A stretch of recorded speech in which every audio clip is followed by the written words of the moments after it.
మేఘమాల మేఘమాల ఏంటి అదే ఏంటిది రాత్రి ఏం జరిగింది ఏం జరిగిందా చేసిందంతా చేసి ఇంకా ఏం జరిగింది అని అడుగుతున్నావా ఫుల్గా మందు కొట్టి ఆ శిరీష వెంట పడ్డావు నేను అడ్డుపడితే ఆ అమ్మాయిని వదిలి నన్ను ఈ గదిలోకి లాక్కొచ్చేసి ముందు ఏడు పాప ఏం జరిగిందో చెప్పు ఇంకా చెప్పడానికి ఏం మిగిలింది నా బతుకిప్పుడు బర్గత్పురం బస్ స్టాండ్ అయిపోయింది అప్పటికి నేను వద్దు వద్దని మొత్తుకున్నాను వింటేనా అమ్మో ఏమో అనుకున్నాను నా ఒంట్లో ఎముకలన్నీ విరిగిపోయాయి డాక్టర్కి చూపించుకోవాలి అంత గట్టిగా పట్టుకున్నానా అయినా నేను మన తాగడం ఏంటి నేను ఎప్పుడు తాగలేదే ఎప్పుడు తాగకపోవటమే నా కొంప ముంచింది ముందు కూల్ డ్రింక్ తో మొదలు పెట్టి జిన్ను రమ్ము బీరు అన్ని లాగించేసి ఆ తర్వాత నన్ను ఇక్కడికి లాక్కొచ్చి నువ్వు ఊరుకోవమ్మా ఏడవలసి నువ్వు కాదు నేను ఇన్నేళ్ళ నా బ్రహ్మచర్యం గంగపాలైపోయింది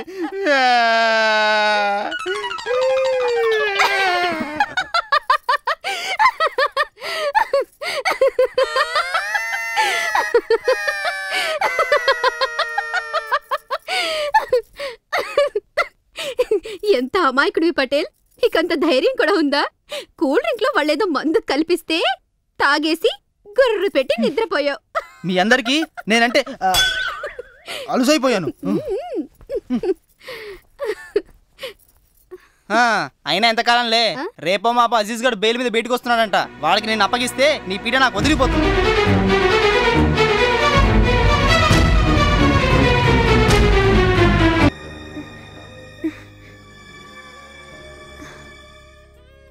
సారీ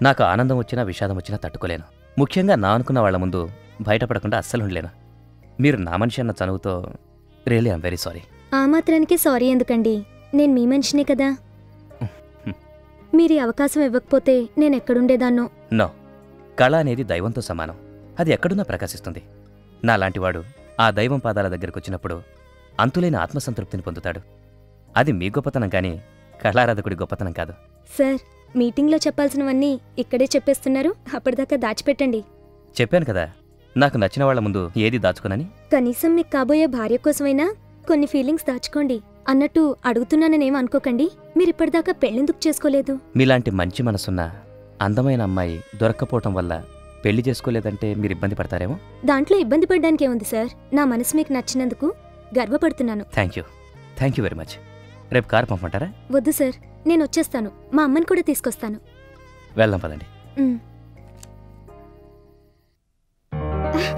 గురు నేను రెడీ నీదే ఆలస్యం నువ్వెక్కడికి ఇవాళ ఆల్బమ్ రిలీజ్ ఫంక్షన్ ఉందన్నావుగా ఉందన్నాను గాని నిన్ను రమ్మనలేదుగా తీసుకెళ్ళు గురు ఈ 4 గోడల మధ్య బోర్ కొట్టి చస్తున్నాను ప్లీజ్ తీసుకెళ్ళడానికి అది నీలాంటి వాళ్ళు వచ్చే చోటు కాదు అక్కడ అందరు విఐపీలు ఉంటారు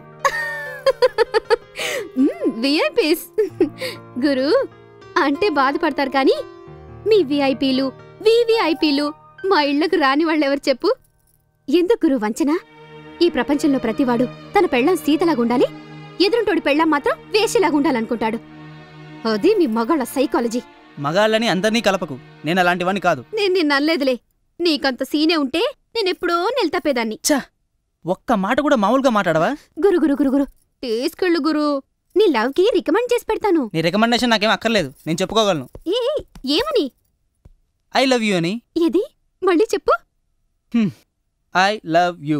అబ్బా ఎంత స్వీట్ గా చెప్పావు గురు, నన్ను ప్రేమిస్తున్నానని.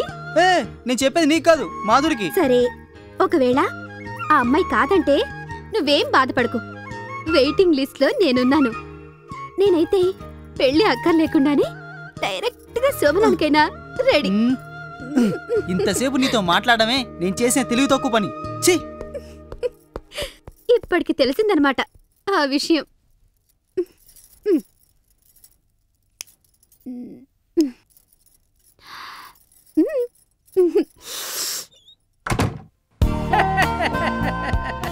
సోదర సోదరీమణులారా, ఇప్పుడు నేను చెప్పొచ్చేది ఏంటంటే సోనాలి అనే ఈ ఆల్బమ్ ఇంత బాగా రావడానికి వెనక ఎంతో మంది కృషి ఉంది. ముఖ్యంగా ఈ సంస్థ మేనేజర్ అయినటువంటి శ్రీ శ్రీ శ్రీ గోపాలరావు గారి కృషి ఎంతో ఉంది. ఇంతకీ నేను చెప్పొచ్చేది ఏంటంటే, మరి అసలు ఈ ఆల్బమే గోపాలరావు గారే ఈ ఆల్బమ్. గోపాలరావు అంటే ఎవరండి? ఆడే ఏదో బిల్డప్ ఇస్తుంటాడు. అసలు గోపాలరావు గారే లేకపోతే ఈ ఆల్బమ్ ఇంకా బాగా వచ్చేది. అసలు విషయానికి వచ్చేస్తాను. మరి ఆర్కే మూవీ మేకర్స్ ఎండి గారైనటువంటి శ్రీ సురేష్ గారు ఇప్పుడు ప్రసవిస్తారు. సారీ, ప్రసంగిస్తారు. రండి సార్, రండి రండి.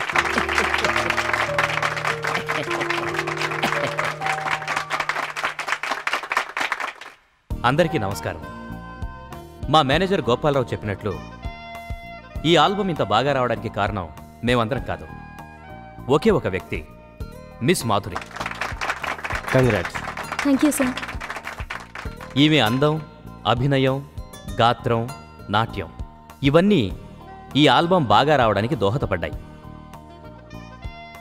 ఇప్పుడు ఈ ఆల్బమ్ని ప్రముఖ వ్యాపారవేత్త శ్రీ శ్రీను గారు ఆవిష్కరిస్తారు. Sir please sir. Okay.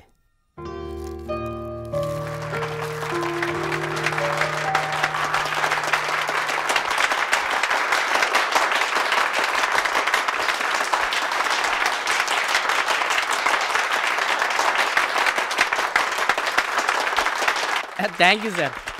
Next time మా ఫంక్షన్ కూడా మీరే గెస్ట్గా రావాలండి. తప్పకుండా. అలాగే వస్తా బాబు. ఓకే సార్, మళ్ళీ కలుద్దాం. అలాగేనండి. Thank you. Congrats. Thank you Sanjay. ఇదంతా నీ చలవే, నీ మేలు జన్మలో మర్చిపోలేను. మాధురి గారు, మీకు విషయం చెప్పాలి. అది మాధురి గారు పదండి, మిమ్మల్ని నా కార్లో డ్రాప్ చేస్తాను. బాయ్ సంజయ్. Okay sir. అది పదవే.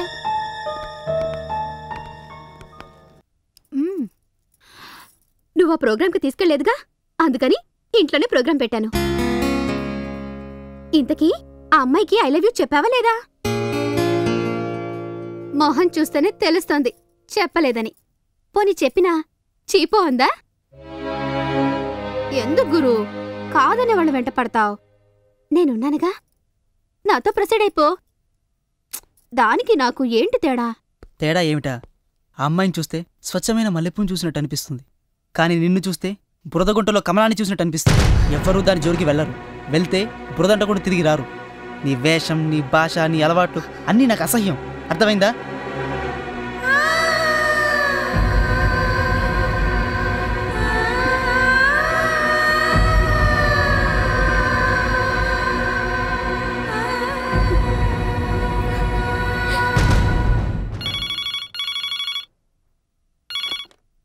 హలో, నేను సురేష్ని మాట్లాడుతున్నాను. How are you? I'm fine sir. ఏంటి సార్ ఇంత సడన్ గా? మిమ్మల్ని ఒకసారి మా ఇంటికి ఇన్వైట్ చేద్దామని. మీకు అభ్యంతరం లేకపోతేనే. దానికి అభ్యంతరమే ఉంది సార్, అది నా అదృష్టం. ఈవినింగ్ 5 o'clockకి మీకోసం ఎదురు చూస్తుంటాను. వస్తారుగా? తప్పకుండా సార్. బాయ్. అమ్మా, సురేష్ గారు నిన్ను వాళ్ళింటికి రమ్మన్నారు అంతే కదా? చూడమ్మా, గొప్ప వాళ్ళింటికి వెళ్ళేటప్పుడు కాస్త మంచి బట్టలు కట్టుకుని వెళ్ళాలి. మొన్న పండక్కి కొన్నాం కదా గులాబీ రంగు చీర, అది కట్టుకో బావుంటుంది. అమ్మా, అందం అనేది బట్టల్లో ఉండదు, మన ప్రవర్తనలో ఉంటుంది. ఏంటో నువ్వు మాట్లాడేది ఒక్క ముక్క నాకు అర్థం కాదు.